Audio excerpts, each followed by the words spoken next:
A Atena, que já é conhecida, trabalhadora da nossa casa, vai nos trazer o tema dessa noite, que é desiludir para evoluir.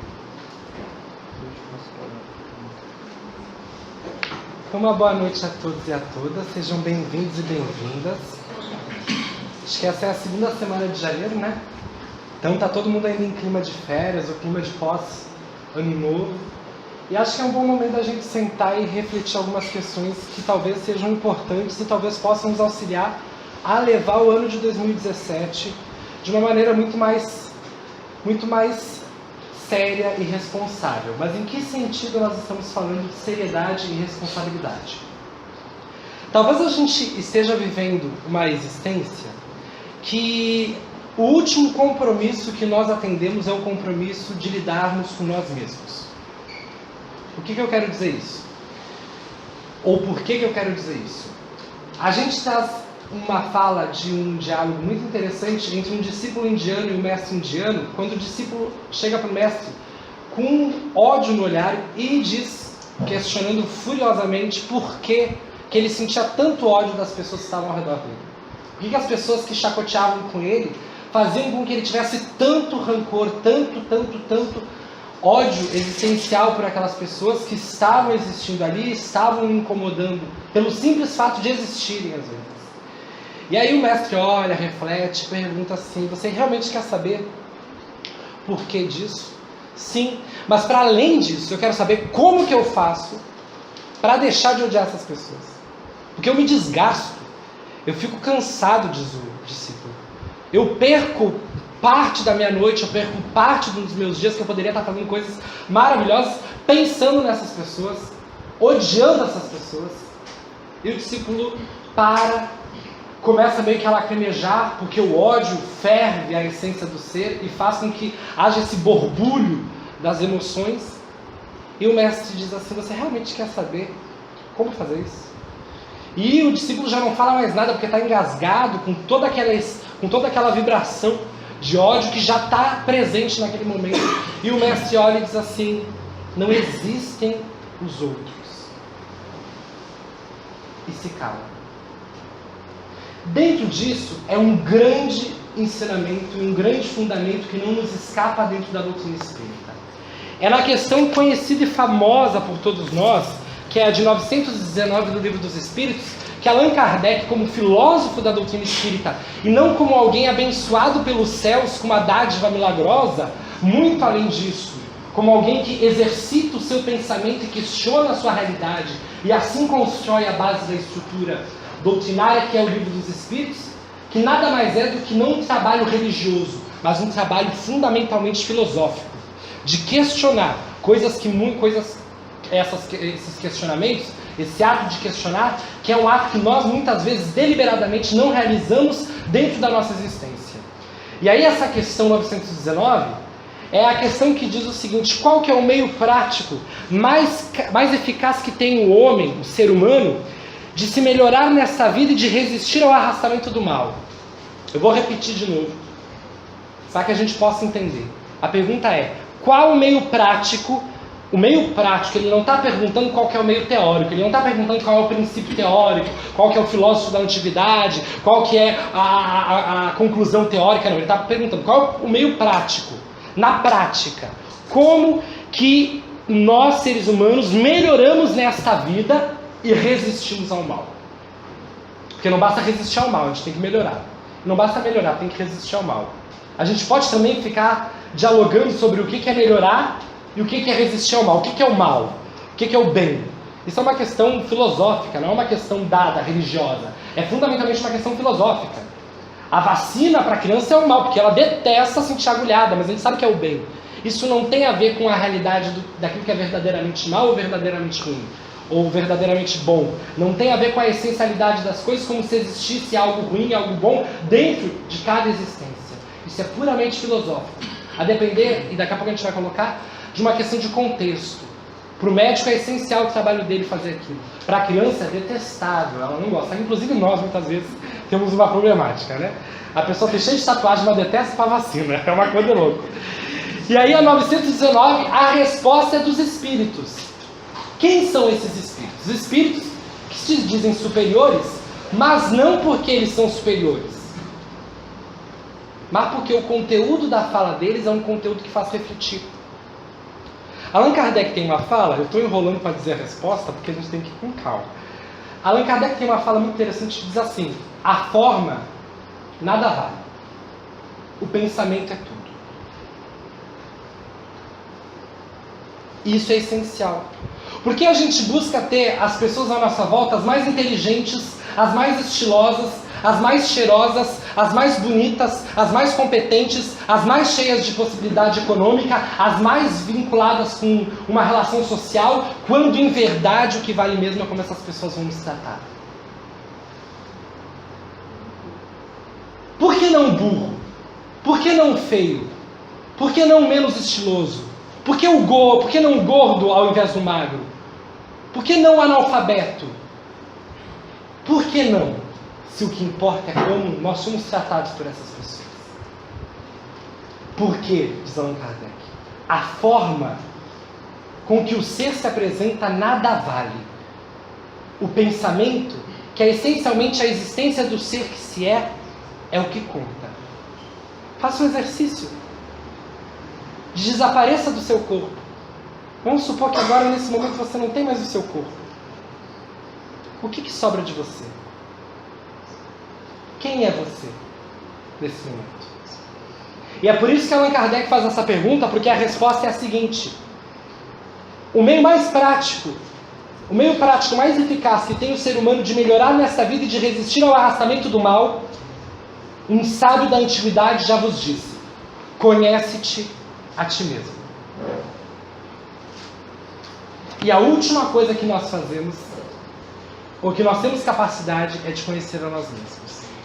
Nós conhecemos nosso peso, nós conhecemos nossa saúde biológica, nós conhecemos os nossos gostos que mudam, nós conhecemos de tudo, mas pouco nos conhecemos. Porque sensações e emoções, posturas existenciais de 15 anos atrás voltam às vezes. Paixões frenéticas de um passado muito longe retornam com uma idade nossa que nós pensamos, eu cheio de maturidade. Eu já nesse nível da vida estou caindo nos mesmos erros da minha juventude. Estou com os mesmos impulsos. O que falta? Quando nós adentramos ao estudo da doutrina espírita, é importante a gente pensar que a doutrina espírita não pode ser encarada como uma religião. Qual religião? A religião no sentido de nós entendermos se nós estamos aqui por dogmas estabelecidos ou por uma vontade superior. Porque se nós dizemos que a vontade é de Deus, a responsabilidade é nossa. Não. Esse é um dos grandes erros fundamentais das essências administradas essencialmente pela religião, que é a responsabilidade e a vontade vem de Deus. O Deus sabe o que faz. Sim, Ele te deu livre-arbítrio para você saber o que você faz e ser responsável. Essencialmente, quando a gente fala de religião, ou quando nos perguntam qual é a sua religião, a gente responde: espírita. Eu sou espírita. Mas essa resposta é para responder uma questão social, porque todo mundo socialmente tem que ter uma religião. É a nossa ideia da sociedade ocidental do nosso século. Entretanto, a doutrina espírita não foi criada como uma religião. Jamais foi posta como religião. Como não, filho? Você está louca, é? Eu já li no Livro dos Espíritos. Ler não significa entender. Entender não significa questionar. Questionar não significa refletir. Refletir não significa construir conhecimentos. E construir conhecimentos não significa modificar a realidade. Portanto, a gente começa a compreender que quando lê Allan Kardec, em seus textos e o Livro dos Espíritos, ele vai afirmar que a doutrina espírita não pode ser entendida como uma religião, como as outras religiões, porque as outras religiões se baseiam em um processo de dogmas essenciais, de princípios que são indiscutíveis. E dentro da doutrina espírita nós podemos discutir tudo. Se não pudéssemos, eu não estaria aqui na frente. Enquanto ser humano que vive a minha realidade.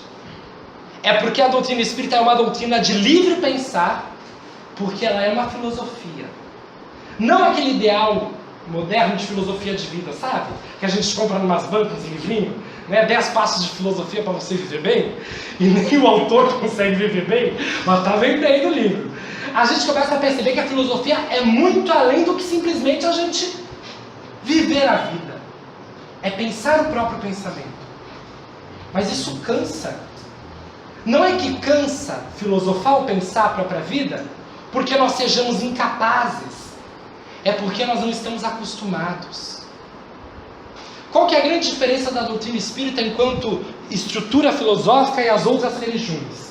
Um conceito que Allan Kardec traz é um conceito de fé racional. Fé enquanto sentimento de crença, ou seja, daquilo que você acredita, mas racional, passando por uma metodologia basicamente filosófica. Por exemplo, se eu chegar aqui e disser para vocês assim, nós todos temos problemas existenciais, é inegável. Se nós fizéssemos padrão, por que estamos aqui? Porque temos problemas existenciais. E a gente começa a perceber que, quando a gente se questiona sobre essas questões, a gente vem para um local espírita para refletir. Quando a gente chega aqui, a gente escuta assim, Deus é bom, Deus é maravilhoso, Deus é amor, né? Deus é isso, Deus é aquilo.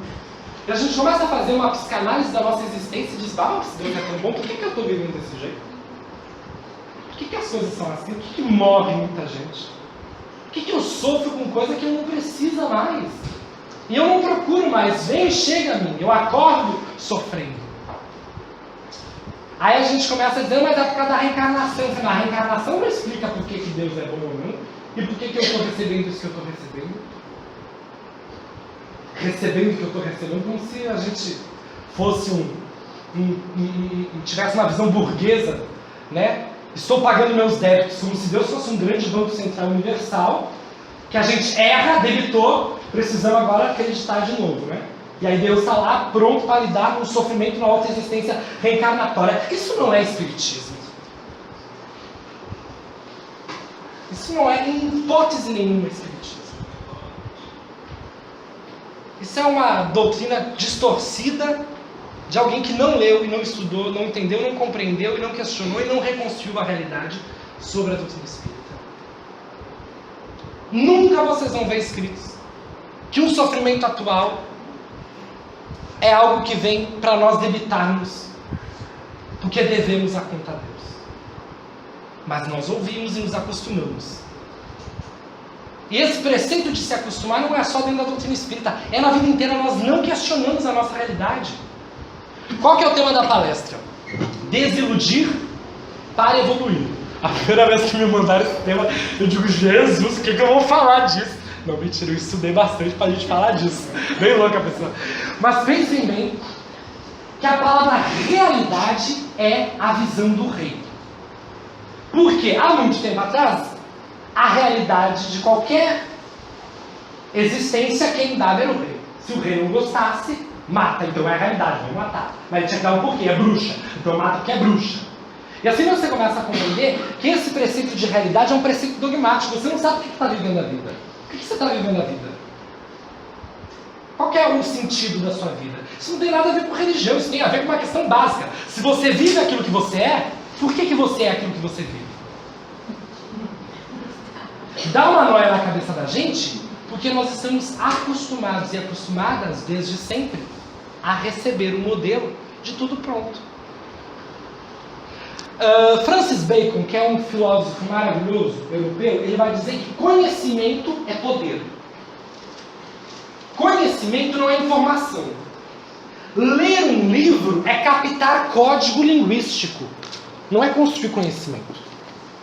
Ler, e nós lemos assim, ai, chorei nessa parte do romance, me emocionei de novo, mas existe muito além, não porque o livro é profundo, mas porque o nosso alcance e a nossa perspectiva de contexto é de ir sempre além. Mas nós somos limitados por aquilo que nós vivenciamos e experienciamos. O nosso limite do mundo, diz um outro filósofo que eu me perco agora e me esqueço, o nosso limite do mundo é aquilo que nós vivenciamos. Quantas vezes nós tivemos medo de uma coisa na vida, e depois que nós vivenciamos, nós pensamos, mas isso aqui não tinha nada a ver com o que eu achava que era. Essa experiência é boba, por que eu estava com medo disso?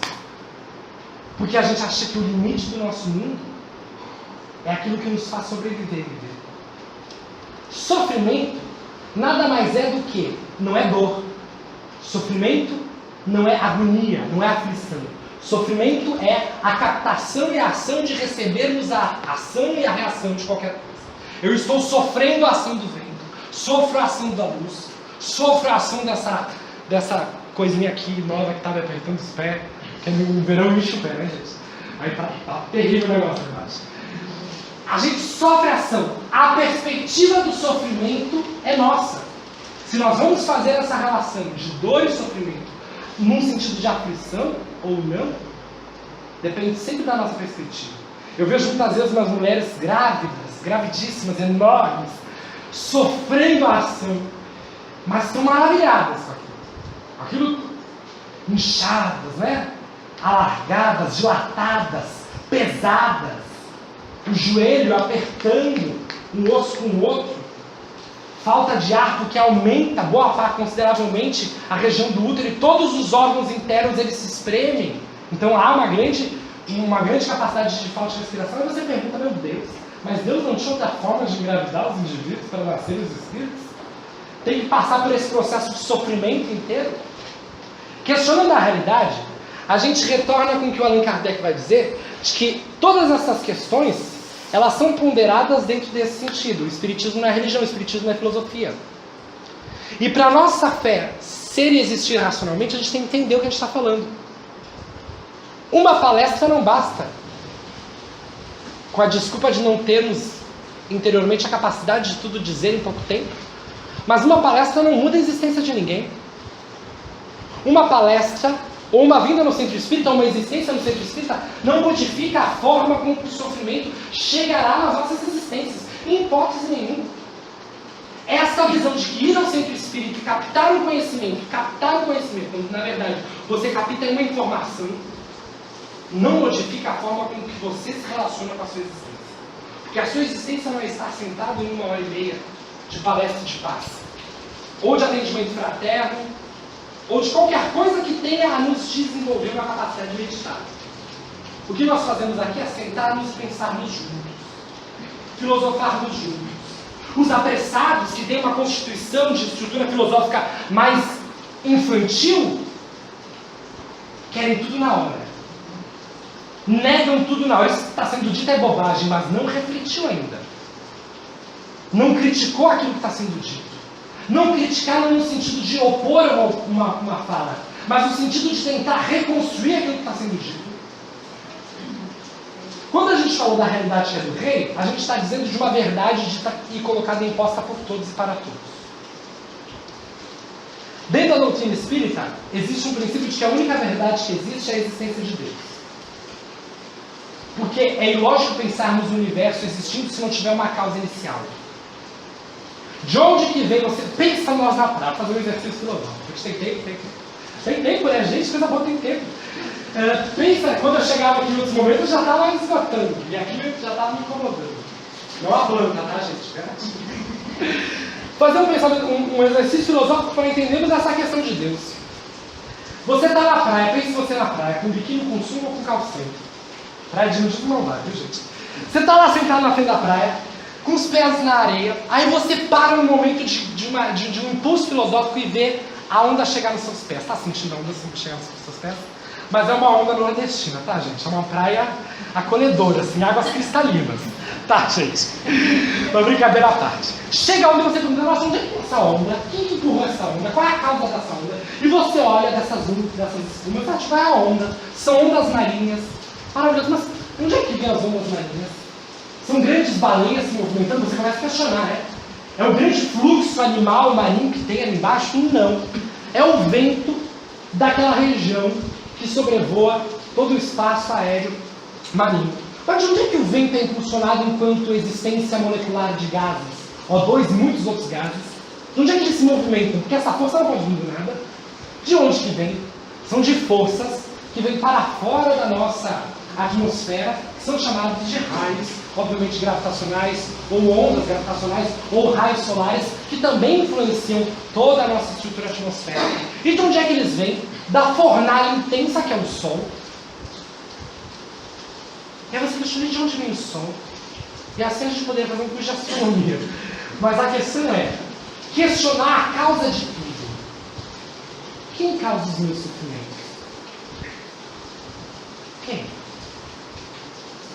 Quem decide por mim? Qual é a causa do meu fracasso? Qual é a causa do meu desespero?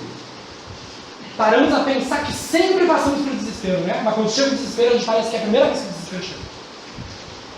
Não possa exteriormente, a gente sabe se controlar. A gente, mais ou menos, né? A gente se controla. Não sai chorando, gritando. A minha mãe dizia isso pra mim quando eu namorava. Eu namorava, terminava o namoro, aí eu colocava a Adele no alto. A Adele é ela. Eu colocava a música sertaneja também, sabe? E chorava. Aí eu fazia o prédio inteiro participar da separação do namoro, né? E minha mãe dizia, você é desequilibrada, mulher. Você não tem controle, você não tem estrutura emocional. Mas eu sofro, assim, mas sofro calada, né? Eu preciso fazer todo mundo sofrer junto. E aí eu comecei a pensar, gente, me descontrola, eu sou incontrolável, eu tenho que me controlar. Porque se eu não me controlo nisso, como é que eu quero controlar minha evolução espiritual? Como é que eu quero controlar a humildade que diz que quando alguém me xinga e eu não fiz nada, eu tenho que entender que é a evolução interior, existencial do indivíduo que não me vê como aquilo que ele quer que eu seja. E pode ter certeza que diariamente eu faço isso. É um exercício de humildade intenso.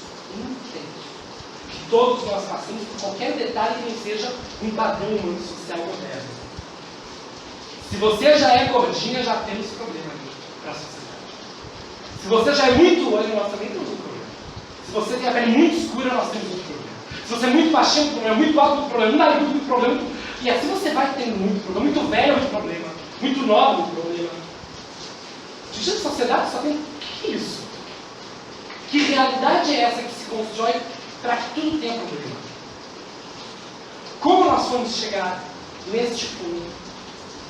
A guerra que existe na Síria, os combates e os confrontos que existem nos países, os 55 países do continente da África. 55 países. Não é pouca coisa não, são 55 culturas diferentes. Essa estrutura inteira de confronto existe por quê? Por questão política? Não. Por questão econômica? Não.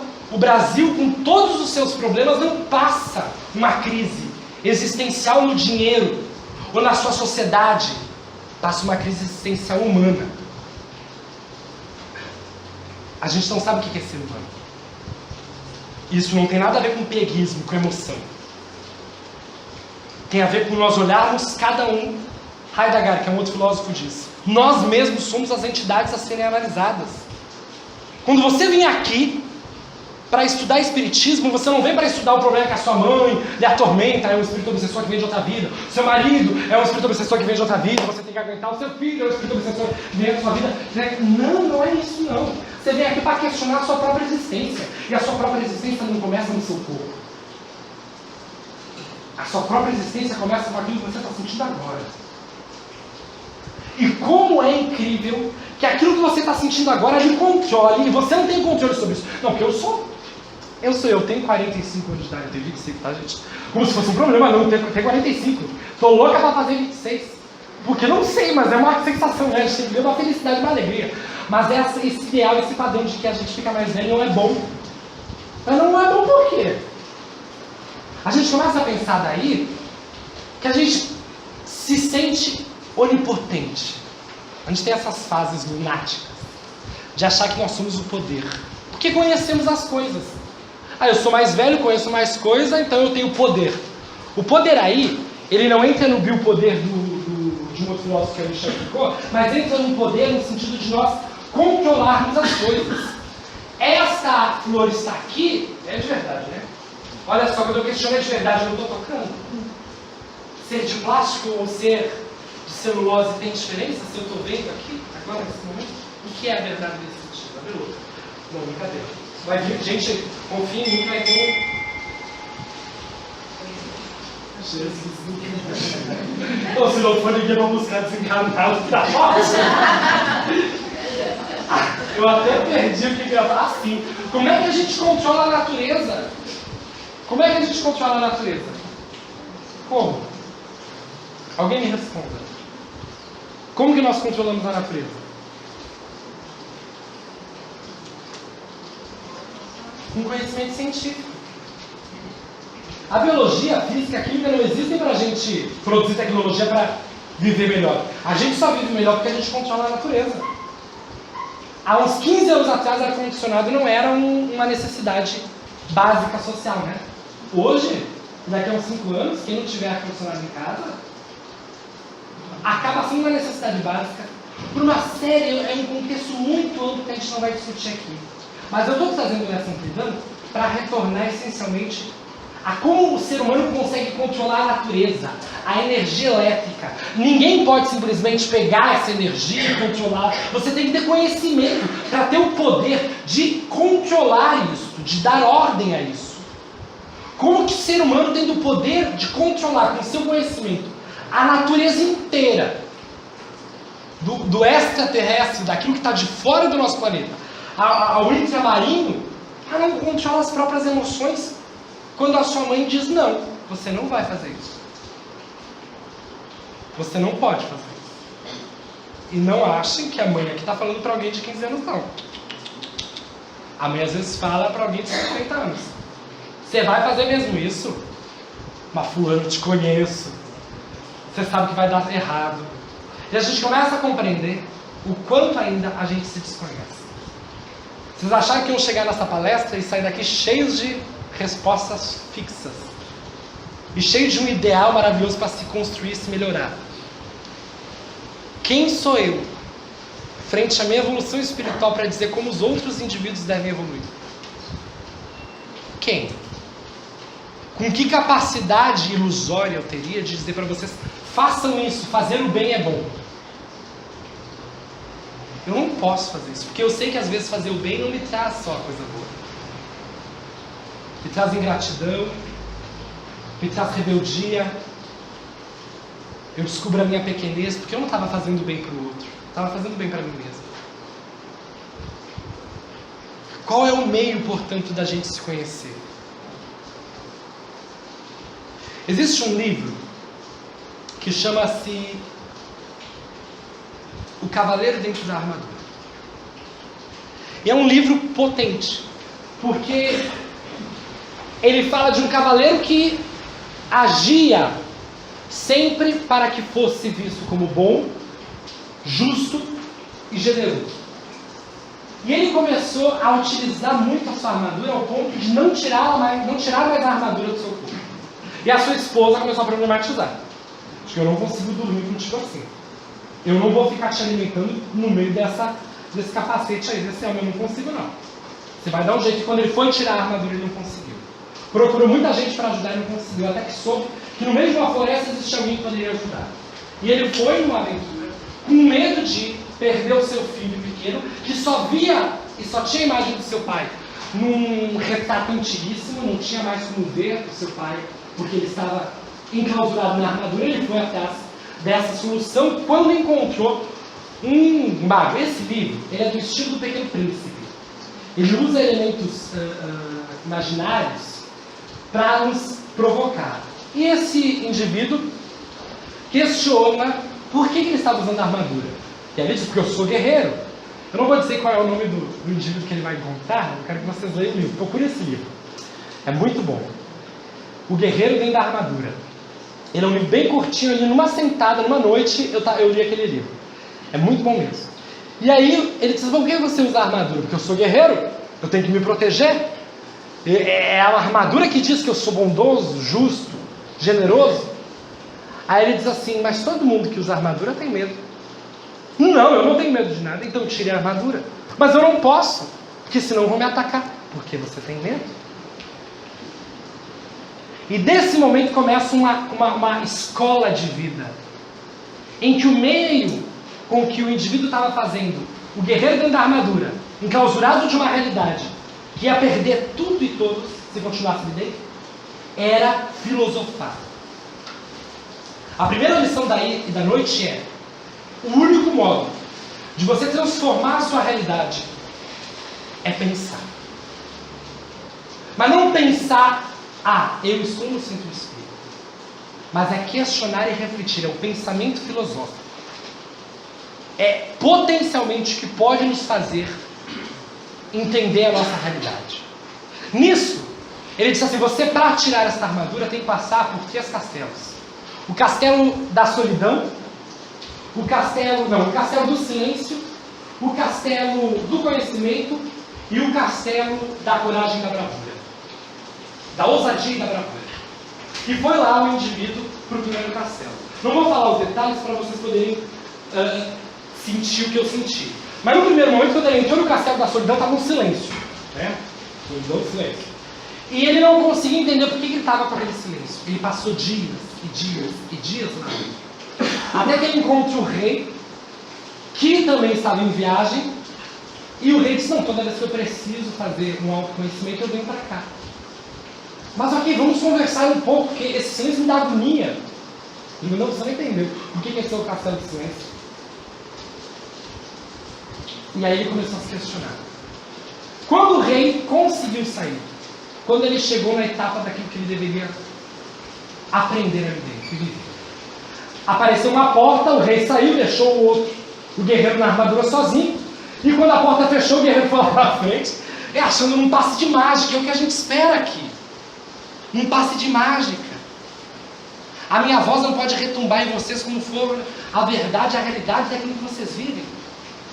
A verdade, ela só pode vir do silêncio da gente. O que ele aprendeu nesse castelo? Que nós tememos ficar em silêncio. Porque em silêncio nós sabemos que estamos sozinhos. E sozinhos nós sabemos que nos encontramos. Vou repetir. Ele temia ficar no castelo do silêncio, porque em silêncio nós sabemos que estamos sozinhos. E sozinhos nós nos encontramos. Isso não é brincadeira, gente. Isso é algo muito profundo.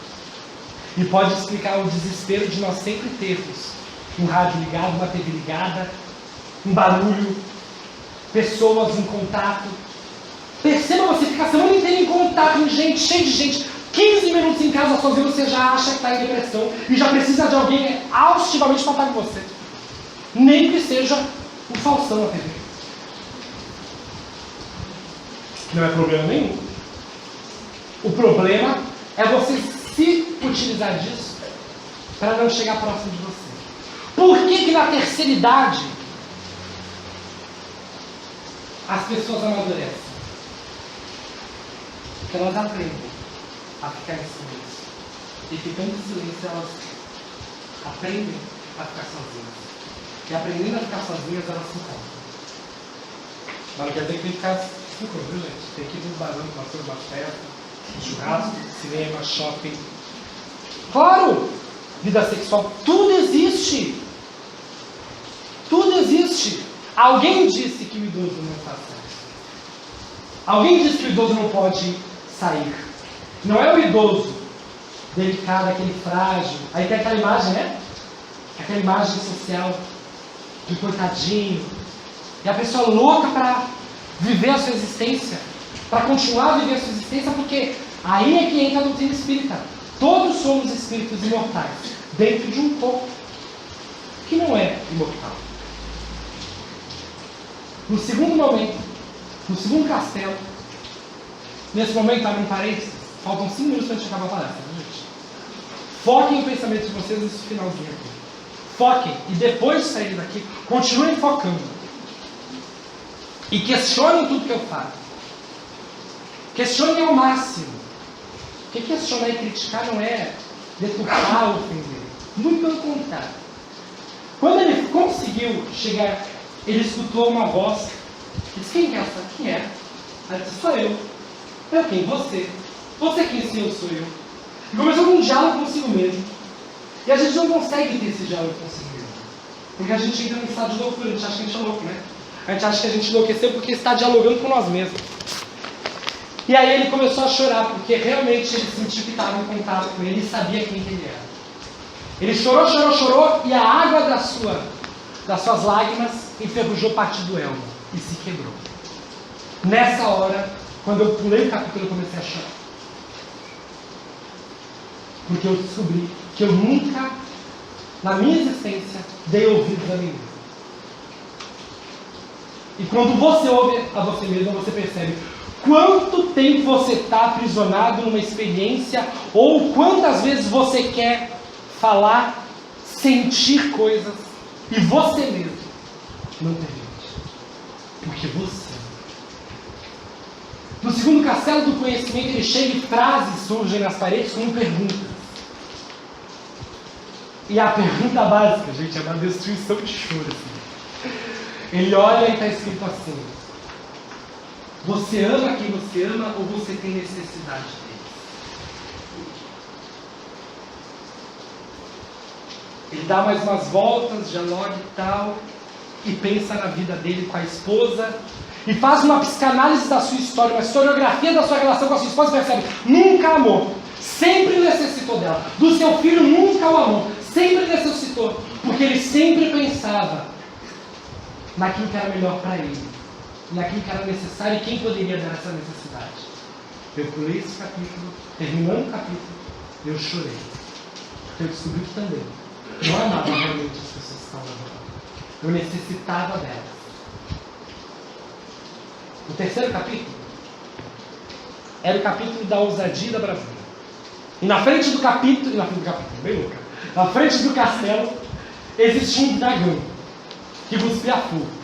E o guerreiro ficou furioso, porque sabe que não ia ter confronto com o dragão, ninguém levou a espada. E uns companheiros, é meio estranho dizer isso, mas o companheiro passarinho e o companheiro Ciro estavam juntos, eu falei disso, né? Matar no livro, vocês vão ver. O companheiro passarinho disse assim: esse é o dragão do medo. Quanto mais medo você tiver, mais ele existe.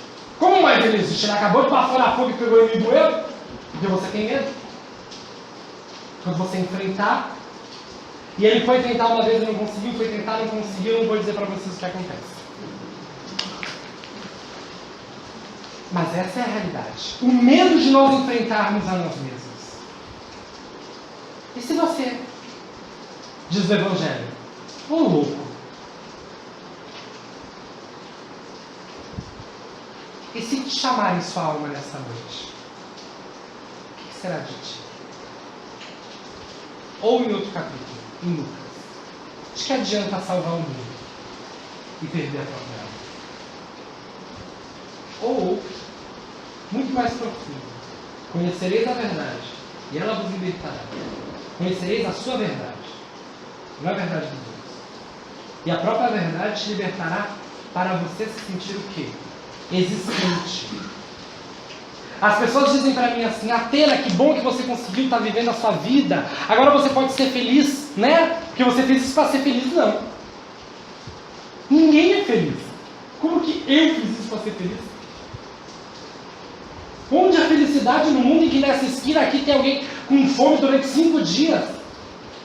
Que felicidade não é felicidade. Em hipótese nenhuma isso é felicidade.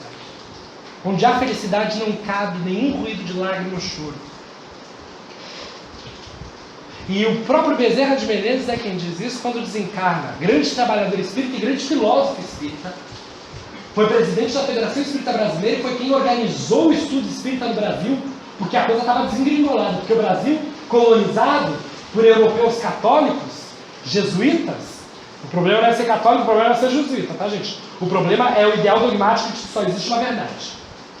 Ok? Aliás, muitos aqui podem ser católicos, muitos podem ser budistas, muitos podem ser evangélicos aqui dentro, muitos podem ser bandistas, muitos podem ser o que quiserem. Porque a doutrina espírita não é religião e não diz que você não pode ser. A doutrina espírita é uma forma de você se relacionar com você mesmo. E é por essa colonização religiosa de que só existe uma verdade, que só uma vai salvar, o pessoal estava levando a doutrina espírita no século XVIII, no século... Olha, pessoa, eu fico à vontade, desculpa. Me perdoa, tá? A gente sentar na mesa. Eu sei que aqui não pode sentar na mesa. Mas é que dá uma vontade de sentar na mesa, coisa de professora, sabe? Senta na mesa. A doutrina espírita estava sendo levada como igrejeiro. Tinha centro espírita que estava colocando o quadro do Bezerra de Menezes, umas velas, umas coisas que eu só via, dava bens para o quadro. Existe. A gente não critica, mas em nada tem fundamentação com o Livro dos Espíritos, que é uma doutrina filosófica. E sendo filosófica, todo o trabalho espírita se faz aqui dentro. E não aqui dentro. Isso daqui é um auxílio momentâneo, que vai passar. O Bezerra de Menezes, quando desencarnou, foi levado para uma esfera espiritual onde disseram, para uma região espiritual, disseram, olha, você pode viver agora, a partir de agora, e trabalhar em um local mais calmo, com mais paz. Pode prever um pouco de felicidade, cuidar da sua existência. Ele diz, como é que eu vou ser feliz nessas regiões se eu tenho muitos irmãos meus que me ajudaram muito e estão lá na Terra? O que a gente faria? Eu não sei, eu tenho minhas dúvidas. Eu sou inferior suficiente para achar que eu acho que eu ia pedir para subir aí. Disseram assim, é pegadinha, agora você vai descer de novo. Gente, no final de tudo isso, eu só quero dizer uma última questão, que é, responsabilizem-se pela existência de vocês. Eu digo isso para vocês, mas eu estou repetindo para mim. A palestra que eu fiz para vocês é para mim. Não acho que é para vocês. Vocês vão fazer a palestra de vocês para vocês agora. Quando forem para casa, vão pensar, vão raciocinar, mas não tenham medo de vocês. O nosso outro eu, que é constantemente construído por todas as influências reencarnatórias de outras existências, se a gente crê em outras vidas, a gente tem que crer que outras vidas estão em nós. Que outros quereres, outros desejos, outros nossos eus. Mães, pais, avós, assassinos, estupradores, amantes, padeiros, confeiteiros, reis, rainhas, escravos, de outras existências está aqui agora, dentro de nós. E nós hoje somos o melhor que nós poderíamos ser construídos. Desiludamos de que nós não temos poder e controle sobre a nossa vida. Nós temos. Nós é que não permitimos usarmos o suficiente para lidarmos com a nossa existência. Allan Kardec define a doutrina espírita não maravilhosa pela moral que ela resulta, não maravilhosa pelos fenômenos mediúnicos ou pelos espíritos. Diz Allan Kardec, a doutrina espírita é poderosa pela sua filosofia. E se nós quisermos, em doutrina espírita, estudarmos este poder, que nos fará controlar a nossa realidade espiritual, estudemos essa filosofia, como ela deve ser estudada, com seriedade, responsabilidade, assiduidade. 2017 está aí para isso. E esta casa, com seus grupos de estudos da doutrina espírita, estão abertos, todos, para quem quiser. Um bom ano.